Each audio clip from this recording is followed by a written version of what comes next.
स्वागत है आपका धरती का अमृत जैविक खेती के इस एपिसोड में।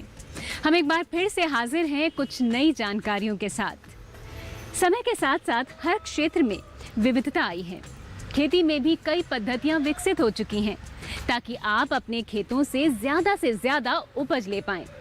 ऐसी ही जैविक खेती के जरिए आप भी ज्यादा लाभ ले सकें और अपनी मिट्टी, पानी और पर्यावरण को स्वच्छ और सुरक्षित रख सकें। इसके लिए जैविक खेती से जुड़े अग्रणी किसानों की कहानियां लेकर आते हैं हम, जिसे आप देखकर और सीखकर जैविक खेती में सहभागी बन सकें, जिससे देश और समाज का भला हो सके। तो चलिए इसी विचार के साथ शुरू करते हैं आज का ये कार्यक्रम।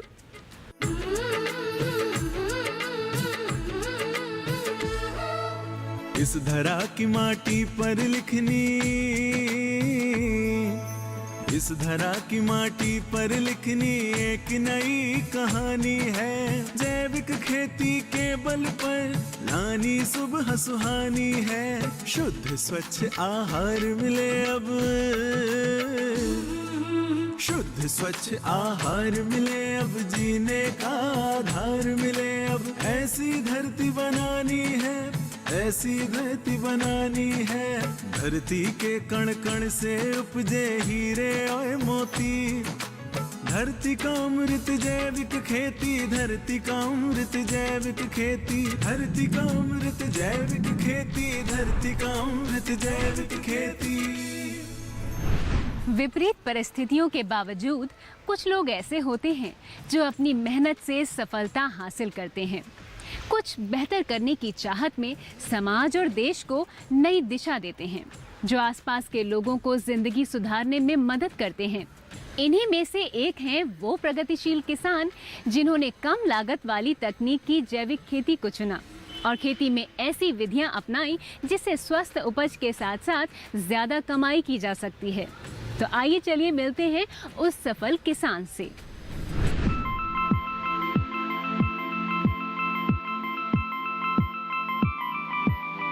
समय बदल रहा है। लोगों की मांग भरपेट खाने से हटकर स्वास्थ्यवर्धक खाने पर आ चुकी है। इस मांग को समझकर किसान तेजी से जैविक खेती की ओर रुख कर रहे हैं। जैविक खेती, जिसमें जैविक खाद और जैविक दवाओं का इस्तेमाल किया जाता है, यानी रसायन मुक्त खेती। इस चीज की अहमियत को समझा और भुनाया राजस्थान जिला कोटा के पड़ासलिया गांव के एक नौजवान उमेश नागर ने, जिन्होंने मैकेनिकल इंजीनियरिंग की डिग्री हासिल की है। पढ़ाई पूरी करने के बाद उमेश ने नौकरी की, लेकिन मैकेनिकल इंजीनियर उमेश की कहानी बड़ी रोचक है, जिन्होंने अपने भविष्य के लिए जैविक खेती को चुना। जब उमेश नागर बीटेक करने के बाद नौकरी कर रहे थे, इसी दौरान वो एक बार गांव लौटे तो घर पर उन्होंने एक रिपोर्ट देखी। ये रिपोर्ट रसायन से बर्बाद हो रहे खेतों की दास्तां बयां कर रही थी। एक दिन उमेश ने नौकरी छोड़ खेती में कुछ नया करने का फैसला कर लिया और वो लौट आए अपने गांव। उमेश ने रसायनों और कीटनाशकों के प्रयोग से खराब हो रही मिट्टी के संरक्षण को लेकर जैविक खेती पर ध्यान देना शुरू किया। उमेश ने जैविक किसान हुकुम सिंह पाटीदार के बारे में सुन रखा था कि कैसे उन्होंने जैविक तरीके से अच्छी उपज लाकर देश विदेश में नाम कमाया। इससे वो काफी प्रभावित हुए और दूसरी तरफ रासायनिक उर्वरकों और कीटनाशकों के इस्तेमाल से होने वाले नुकसान के बारे में भी वो जानते थे। फिर क्या था, उमेश ने आसपास के लोगों से बात की, उनकी समस्याओं को समझा और इसके बाद जो निष्कर्ष निकल कर आया वो ये था कि लोगों के बीच जैविक खेती को लेकर जागरूकता बढ़ाई जाए और इस कार्य में वो पूरी तरह से जुट गए। मैं जब इंजीनियरिंग के द्वितीय वर्ष में था, उस टाइम 2014 में प्रधानमंत्री जी का एक योजना आई थी, startup India stand up India. तो उसमें मुझे लगा कि उनका जो मोटो था स्टार्टअप इंडिया का कि खुद भी कमाओ और औरों को रोज़गार दो, इससे बेरोज़गारी की समस्या कम होगी। तो वहाँ से मैंने सोचा क्यों ना मैं जॉब करके अपना खुद का स्टार्टअप शुरू करूँ गांव में, या ऐसा कुछ यूनिक बिजनेस जो कहीं नहीं हो या लोगों को उसकी ज़रूरत हो। युवा इंजीनियर का जैविक खेती का नया सूत्र।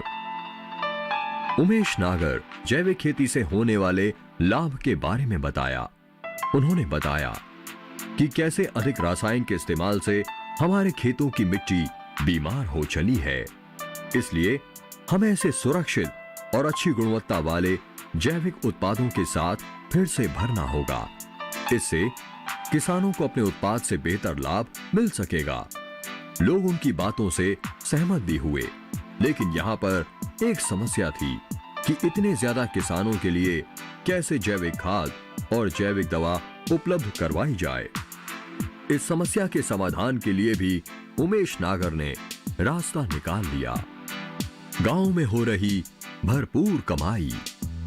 उमेश ने कृषि विश्वविद्यालय के विशेषज्ञों के सहयोग से 3 साल पहले अपने 1 बीघा खेत में 10 लाख रुपए की लागत से जैविक खाद उत्पादन करने की इकाई लगाई। वहां वो आसपास के गौशाला से गाय का गोबर लाकर जैविक खाद तैयार करते हैं। वर्मी कंपोस्ट बनाने के लिए हम 5000 स्क्वायर फीट में हमारे टीन शेड हुआ है छाया के लिए। टीन शेड क्यों करवाया? वर्मी कंपोस्ट जब बनती है तो वर्मी बेड्स बनते हैं और उसमें केंचुए डलते हैं, तो उसके लिए छाया की आवश्यकता होती है। तो एक बेड की जो साइज़ है वो है 30 फीट लंबा है, 4 फीट चौड़ा है और 2 फीट ऊंचाई का एक बेड है जो ईंटों से बना हुआ है, पक्का बेड बना हुआ है। उसको हम 1.5 फीट तक गोबर से भर देते हैं। गोबर हैं वो हम जैसे हमारे पास में गौशाला है सुल्तानपुर में, वहाँ से गायों का गोबर लेके आते हैं। प्योर गाय का गोबर होता है शुद्ध, उसको यहाँ पे लाके डालते हैं, स्टोर करते हैं। उस पर पानी का छिड़काव होता है। जब वो 1 महीने यहाँ पड़ा रहता है, ठंडा होता है, उसी के बाद हम उसको वर्मी बेड में भरते हैं। 1 बीघे खेत में बनी इस इकाई से आज दर्जनों गांव के किसान जैविक खाद ले जाकर अपने खेतों को बिना रसायन के हरा भरा कर रहे हैं। इससे अब उमेश को लाखों की आमदनी हो रही है। जैविक खाद परियोजना के कारण न केवल इस प्रगतिशील किसान का जीवन बदल गया है, बल्कि इस परियोजना ने उन लोगों को भी आशाएं प्रदान की हैं, जिन्हें उनकी कंपनी में रोजगार मिला है। आय व्यय का हिसाब इस प्रकार है कि लगभग 10 से 11 लाख का माल सालाना बिक जाता है, जिसमें 9-10 लाख का तो वर्मी कंपोस्ट बिक जाता है और 1 लाख का लगभग केंचुए और वर्मी वास आदि प्रोडक्ट बिक जाते हैं। खेतों में छाई हरियाली, किसानों को मिली खुशहाली। उमेश की इस पहल के चलते आसपास के गांव के 50 से अधिक किसानों ने रासायनिक उर्वरक और कीटनाशक खेती की राह छोड़ जैविक खेती की राह पकड़ी है। दरअसल ऐसे कई कारणों से अब लोग उपज की शुद्धता पर जोर देने लगे हैं, जिससे मिट्टी का स्वास्थ्य भी बेहतर हो, और इसीलिए उमेश नागर जी के प्रयास से जैविक खाद और जैविक खेती का प्रचलन धीरे धीरे जोर पकड़ रहा है। और अब किसान अपने खेतों में जैविक खाद और जैविक दवाओं का इस्तेमाल कर हेल्दी फसल उगा रहे हैं। इस क्षेत्र के किसान जैविक खेती कर रासायनिक खेती को टाटा बाय बाय कर रहे हैं। उमेश नागर कहते हैं कि उनके यहाँ बहुत से ऐसे किसान हैं जो सेहतमंद खेती करना चाहते थे, लेकिन उन्हें इस बारे में कुछ खास जानकारी नहीं थी। ऐसे किसानों को उमेश प्रशिक्षण भी देते हैं।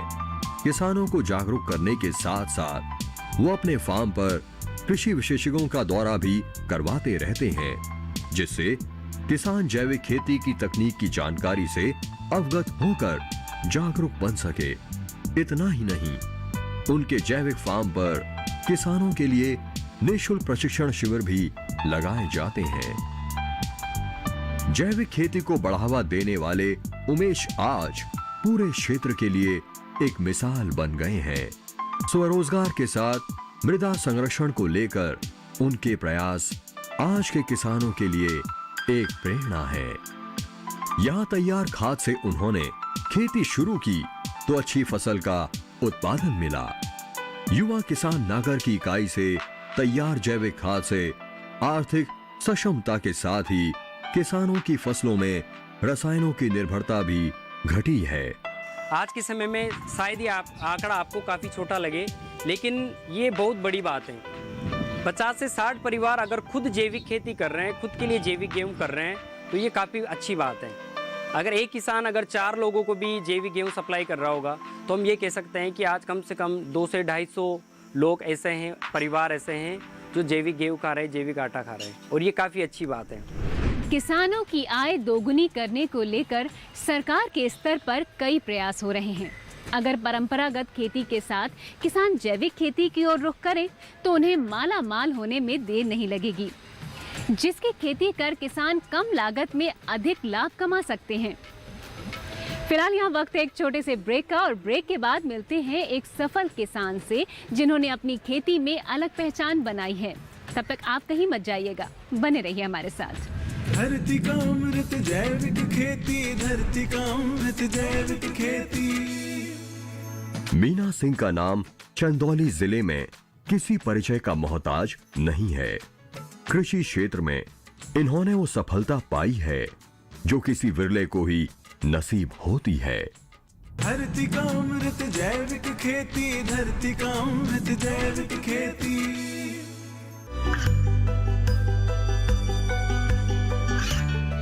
गांवों और पिछड़े क्षेत्रों में सरकारी योजनाओं की जानकारी पहुंचा।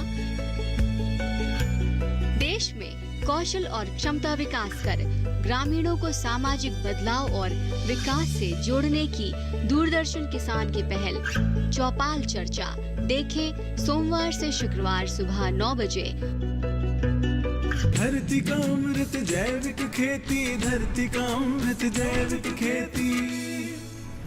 ब्रेक के बाद आप सभी दर्शकों का एक बार फिर से बहुत बहुत स्वागत है धरती का अमृत जैविक खेती के इस कार्यक्रम में। चलिए बढ़ते हैं अब अगली कहानी की ओर। कठिन परिश्रम प्रतिभा से ज्यादा प्रभावशाली होता है। एक साधारण प्रतिभा का व्यक्ति भी प्रतिभावान से आगे निकल सकता है, बशर्ते वो निरंतर कठिन परिश्रम करे। ऐसा ही कुछ कर दिखाया है एक महिला ने। ताज़े और शुद्ध सब्जियों के लिए खेती की शुरुआत करने वाली इस प्रगतिशील महिला ने आज अपने कठिन परिश्रम और मजबूत इच्छा शक्ति की बदौलत खेती में एक नई पहचान बनाई है और आज की महिलाओं के लिए एक प्रेरणा बन चुकी हैं। तो आइए मिलते हैं उनसे और जानते हैं उनकी खेती के बारे में।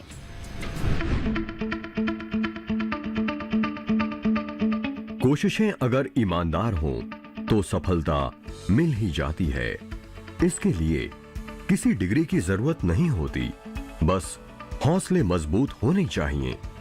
ऐसी ही कहानियां अपने देश की महिलाओं में मिल जाएंगी, जिन्होंने घरेलू महिला रहते हुए भी न सिर्फ अपनी स्वयं की पहचान बनाई है, बल्कि अपने अच्छे कामों से समाज को एक नई दिशा भी दिखाई है। गांव के खेत हों या देश की सरहद, सागर की लहरें हों या खुला आसमान, स्त्रियां सभी जगह अपनी सबलता का परिचय दे रही हैं। संसद से लेकर सड़क तक स्त्रियों का बोलबाला है। ऐसा ही एक उदाहरण है जिला चंदौली, उत्तर प्रदेश की श्रीमती मीना सिंह का। मीना सिंह का नाम चंदौली जिले में किसी परिचय का मोहताज नहीं है। कृषि क्षेत्र में इन्होंने वो सफलता पाई है जो किसी विरले को ही नसीब होती है। वो जहरमुक्त खेती कर लोगों को जैविक तरीके से तैयार सेहतमंद अन्न और सब्जियां उपलब्ध करवा रही हैं। ससुर को कैंसर हुआ था। उस दौरान हम दिल से काफ़ी दुखी हुए थे और हमें लगा कि इसके पीछे का रीज़न सिर्फ और सिर्फ केमिकल फर्टिलाइजर्स वगैरह ही है। शायद यही सबसे मेन रीज़न है मेरे इस प्राकृतिक खेती के और बढ़ते हुए रुझान का। उत्तर प्रदेश जिला चंदौली, जहां धान गेहूं की फसल की खेती बड़े पैमाने में की जाती है। इस क्षेत्र में फसलों में अंधाधुंध रासायनिक उर्वरकों का इस्तेमाल किया जाता है। मानव जीवन के स्वास्थ्य पर लगातार पड़ते प्रतिकूल प्रभाव तथा रासायनिक खाद से पैदा होने वाले उत्पादन से कैंसर जैसे असाध्य रोगों से लोगों को पीड़ित होते देख मीना सिंह ने अपने खेत पर रासायनिक उर्वरकों से फसल पैदा करने की जगह जैविक पद्धति से फसल पैदा करने की ठानी और आज के समय में वो जैविक विधि द्वारा 10 एकड़ में खेती करती हैं। खेती की जुताई से लेकर बिक्री तक का सारा कार्य स्वयं ही संभालती हैं। मीना सिंह ने आयुर्वेदिक में शिक्षा ग्रहण की हुई है, इसलिए वो जैविक खेती के महत्व के बारे में अच्छी प्रकार से जानकारी रखती हैं। उनको मालूम है कि जैविक खेती के लिए क्या जरूरी है। स्वर्गीय राजीव दीक्षित जी के बहुत बड़े फ़ैन हैं और पिछले 6-7 साल से उनके जितने भी वीडियोस प्राकृतिक खेती से रिलेटेड है वो सारे हम सुने और शायद ये उन्हीं के कारण हमें प्राकृतिक खेती में बहुत ज़्यादा मतलब इंटरेस्ट आया और यही रीज़न है चेन्नई से पंचगव्य करने का, क्योंकि कहीं ना कहीं ये दोनों एक दूसरे से रिलेटेड है। तो यदि किसी भी पेशेंट को प्राकृतिक मतलब जैविक अनाज यदि मिल जाता है खाने के लिए और आपका आयुर्वेद से रिलेटेड मेडिसिन मिल जाता है तो शायद वो पेशेंट जल्दी ठीक हो सकता है मेरे हिसाब से। तो शायद यही कारण है मेरा प्राकृतिक खेती और साथ ही साथ पंचगव्य का पढ़ाई करने का। और अपनी जैविक खेती में पोषक तत्व प्रबंधन के लिए उन्होंने अपने फार्म पर देसी गायों का पालन किया हुआ है और वो देसी गायों से निकलने वाले गोबर से वर्मी कंपोस्ट और जैविक खाद बनाकर अपने खेतों में प्रयोग करती हैं। इसके साथ साथ गौमूत्र, बेसन, गुड़, बरगद के पेड़ के नीचे की मिट्टी को मिलाकर जैविक खेती में प्रयोग करती हैं, जिससे किसी भी प्रकार की रासायनिक खादों की जरूरत नहीं पड़े।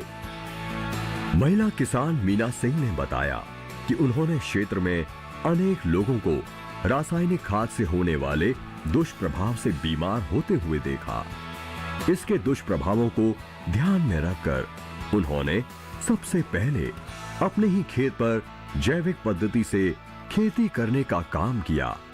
वो अपने खेतों में जैविक तरीके से धान, गेहूं, सरसों और अरहर जैसी खाद्यान्य फसलों के साथ सब्जियों की खेती करती हैं। वहीं दूसरी तरफ जैविक तरीके से औषधि फसल जैसे कालमेघ, अश्वगंधा, इंसुलिन, सफेद मूसली की खेती करके अच्छा उत्पादन कर लाभ कमा रही हैं। और लगभग आपका अधिकतर पौधे मेरे यहाँ लगे हुए हैं, जैसे कि आपका कालमेघ हुआ, इंसुलिन हुआ जो कि डायबिटीज़ पेशेंट्स को दिए जाते हैं। कालमेघ आपका बीपी वगैरह क्योर करने में बहुत फ़ायदेमंद होता है और जैसे आपका किडनी में स्टोन हुआ या इस टाइप से तो उसके लिए पत्थरचूर पौधे हम लगवाए हैं, अभी आपने देखा। तो ये सारी मेडिसिन थोड़ा टाइम तो लगता है जड़ी बूटी पेशेंट को क्योर करने में, लेकिन जहाँ तक हमें लगता है कि ये एलोपैथ के कंपेरिजन में टू गुड है। वो शरद ऋतु में आलू की खेती करने जा रही हैं। वो हमेशा आलू के कंद को जैविक तरीके से बीज शोधन करके बुवाई करती हैं, जिसकी वजह से उनकी आलू की फसल भूमि जनित और बीज जनित रोग और कीटों से प्रभावित नहीं होती है। फिलहाल यहाँ रुकते हैं एक छोटे से ब्रेक के लिए। धरती का अमृत जैविक खेती में इस महिला किसान के साथ हमारा सफर यूं ही जारी रहेगा और उनसे जानेंगे कुछ और महत्वपूर्ण बातें। तब तक आप बने रहिए हमारे साथ। धरती का अमृत जैविक खेती, धरती का अमृत जैविक खेती। मीना सिंह जैविक खेती में पूर्ण तरीके से पारंगत हो चुकी हैं। वो जैविक खेती में नए नए प्रयोग करती रहती हैं। धरती का अमृत जैविक खेती, धरती का अमृत जैविक खेती। ये कामयाबी है अन्नदाता की। ये कहानी है खेत और खलिहानों की। कैसे करें अपने पशुओं की देखभाल, जानिए गांव-गांव के किसानों का हाल। देखिए गांव किसान, सोमवार से शुक्रवार दोपहर 12 बजे, सिर्फ डीडी किसान पर। धरती का अमृत जैविक खेती, धरती का अमृत जैविक खेती। ब्रेक के बाद आप सभी का एक बार फिर से बहुत बहुत स्वागत है धरती का अमृत जैविक खेती में। आइए जानते हैं महिला किसान से जैविक खेती से जुड़ी कुछ और महत्वपूर्ण बातें।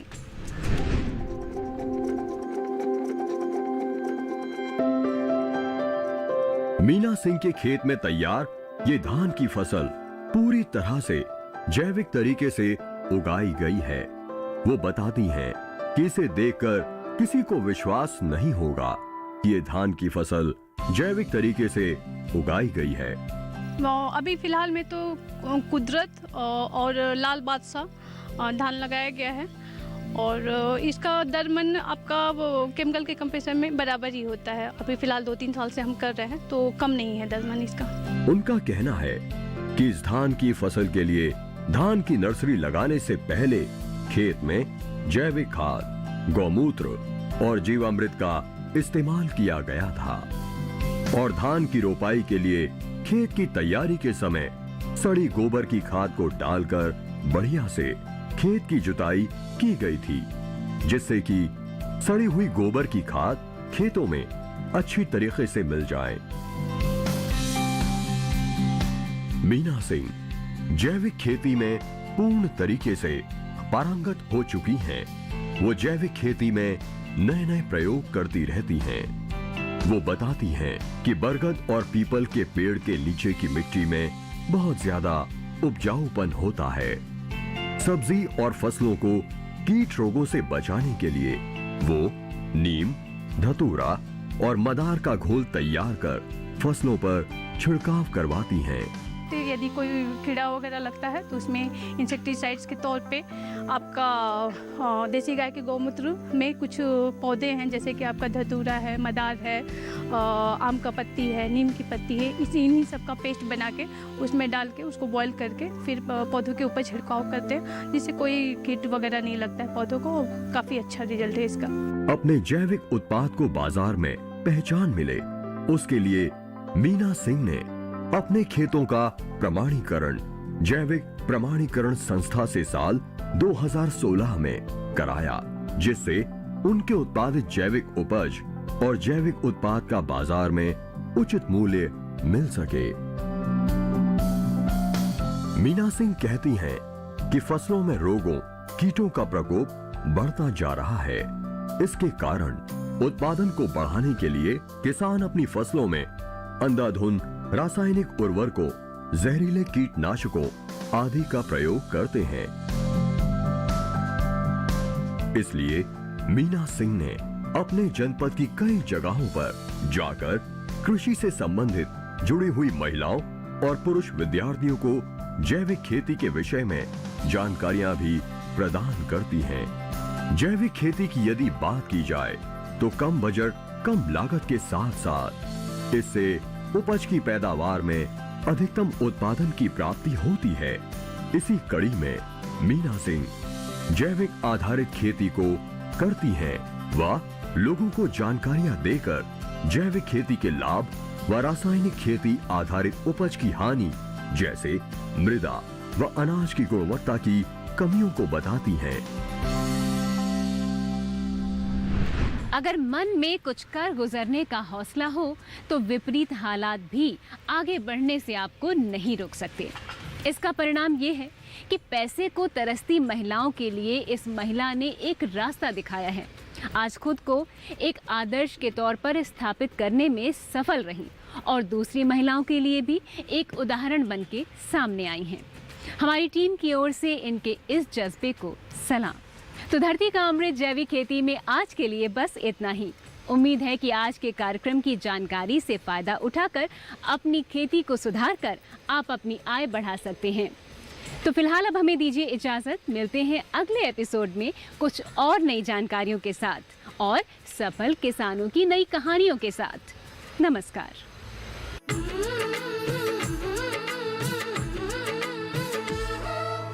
इस धरा की माटी पर लिखनी